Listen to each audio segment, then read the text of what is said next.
if you have a fuel temp sensor and you're going to change it, this would be the time.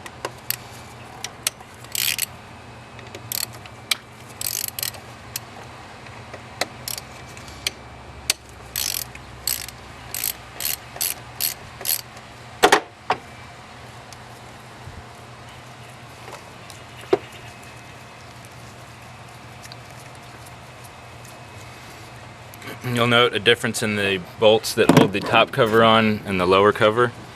The lower quantity adjuster body has a captive washer and is quite a bit longer. So keep those separate. And twist them out.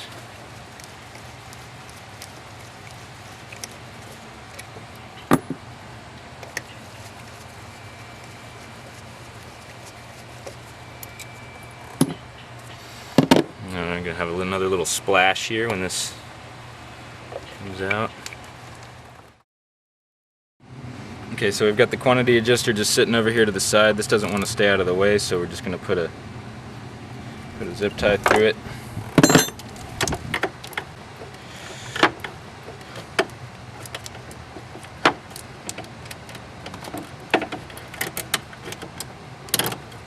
It's just going to stay out of our way. So now we have good access to see inside the guts of the pump. Now you can make an extraordinary mess doing this job if you don't pull the fuel out of the body of the pump. So I'm going to take this and make sure the hose on the end of your Mighty Vac is nice and clean, because it's going to go inside the pump. And you can get this down between the springs and the plunger. You have to push the control collar out of the way a little bit, and you'll probably get about 1.5 of these cups of diesel. And you can go dump this right back in your tank or just in an old used oil container. The plunger control collar right here, this controls fueling of the pump. It slides back and forth on the plunger, and this controls a motor rod. And that motor rod sits inside, the tip of it sits inside the control collar down there. You can see the hole right there. You always want to make sure that's facing up when you go to put the quantity adjuster back on. And if it doesn't engage that, the car might start and might run, but you won't be able to throttle it at all because you won't have any control of the collar. Let's get the rest of the fuel out of here.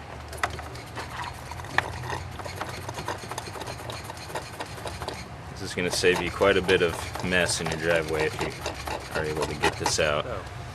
Now we have access to the guts of the pump. When you go to change the O-ring on the head seal, we can see what we're doing inside the pump to make sure that everything stays where it's supposed to be, which is pretty important for keeping the pump together. So Robbie's going to take the upper timing cover off, and he's going to use a cam sprocket holding bar to rotate the engine until the pump is on cam. This is the. You can use this, one of these, or Metal Nerd sells one that's similar, or you can use a 19mm 12-point half-inch drive socket on the crankshaft pulley bolt to turn the engine clockwise. So get this in here.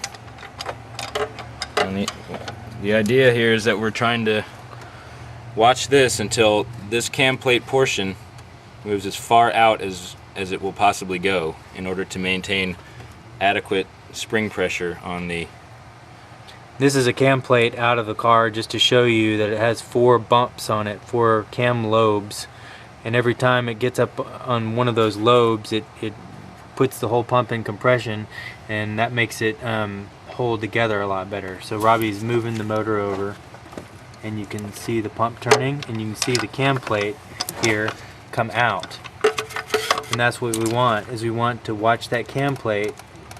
We want to catch it as its furthest extension to the right toward the driver's side of the car. And that was it. And that was it. It's starting to go back in, so he's going to move it back a little bit.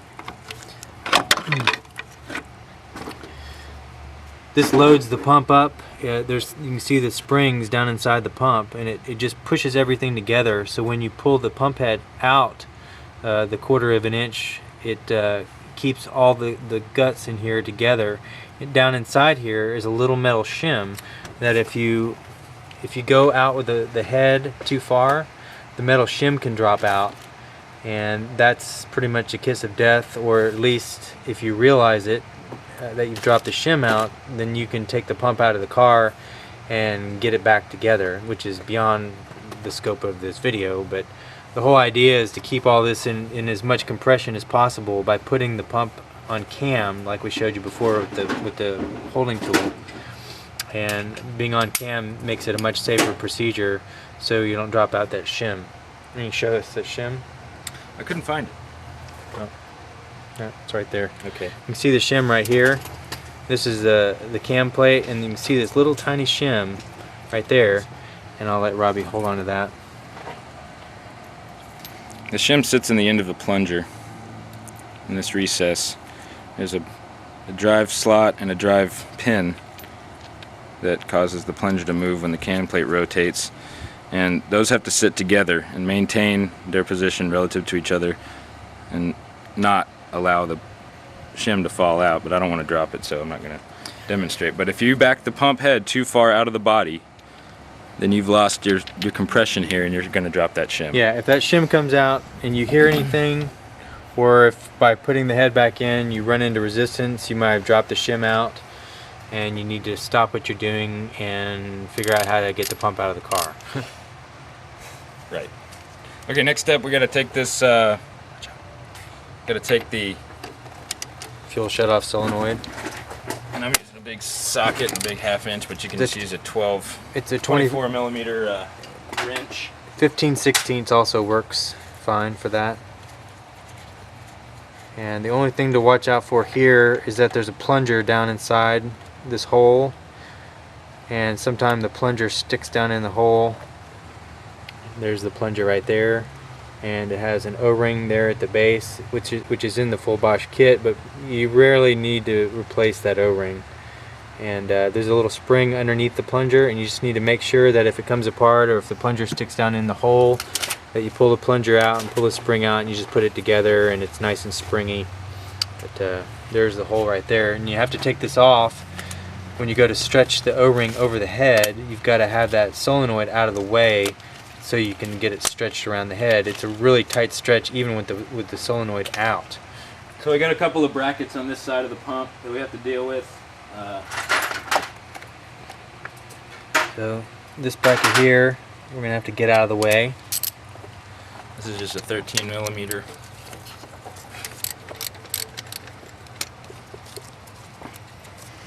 And it holds the pump to the pump bracket. There's some additional 5 millimeter. See the 5 millimeter underneath the red cap?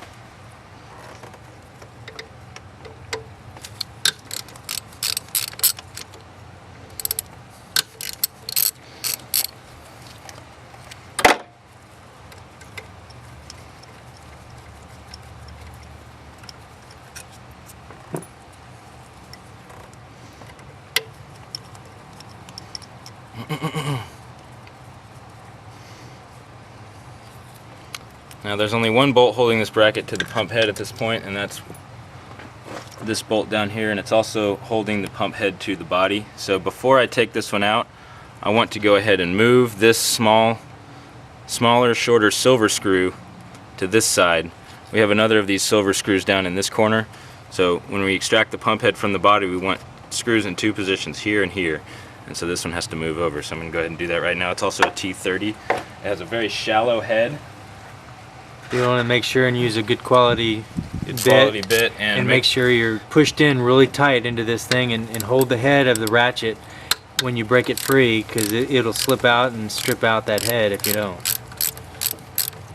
The pump head's not going to move when I do this because it's got 2 other bolts holding it flush to the body. Yeah, as long as you have at least one screw, one of the 4 screws holding the head down, the pump head isn't going to move. So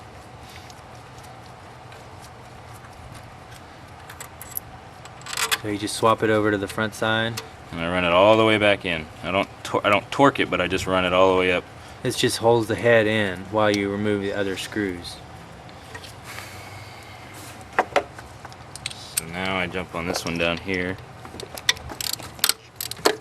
This has a deeper head, so you don't have to be as concerned, but you definitely don't want to strip any of these out because they're fairly crucial.